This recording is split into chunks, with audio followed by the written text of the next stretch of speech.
Here we are with Doug Fisher, Ring Magazine editor. No, that's Michael Rosenthal. Don't get me in trouble. Okay. I'm associate editor. Associate editor. Editor of the website. Here, isn't it beautiful? It's a beautiful magazine. Trainer of the year in here is Joel Diaz. But the Boxing Writers Association chose Freddie Roach. So this fight is also a battle of the trainers of the year for 2013. Well, but for my money, it was Diaz. I thought he had a great year. Yes, he did. Bob Aaron, just my opinion. Bob Aaron picked this as a pick'em fight. Yeah. I want you to handicap it for me. Oh, I don't know if I'm a good handicapper, but I see it as an even money fight. I favor Tim Bradley. You know, he's the younger, fresher fighter. I think he has more momentum going on right now in his career and as a young athlete. I really feel like this is Tim Bradley's time, and he proved it last year.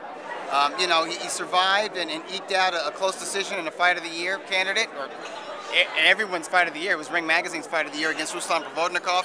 I think he learned a lot about himself, and I thought, even though it was a split decision, I thought he boxed brilliantly against Juan Manuel Marquez. And I thought he won that fight clearly, you know, 8 rounds to 4.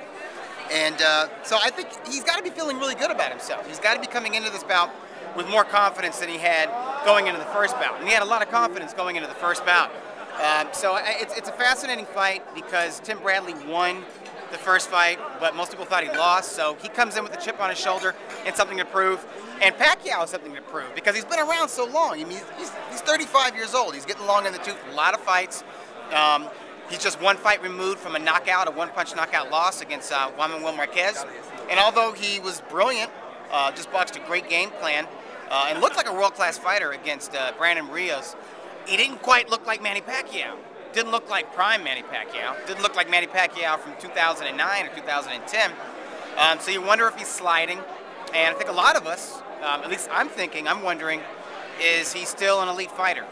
Is he still on that pound-for-pound level? And to me, you beat Bradley, you're pound for pound. So this is his. If Pacquiao can beat Bradley and get the decision on the scorecards, he says to everybody, "Look, I just beat a young, undefeated dude who's number 3 on everybody's pound for pound list. I'm back up where I used to be. You can't say I'm not pound for pound." Did you think Pacquiao won the first fight? Yeah. I had it 9 rounds to 3 for Pacquiao.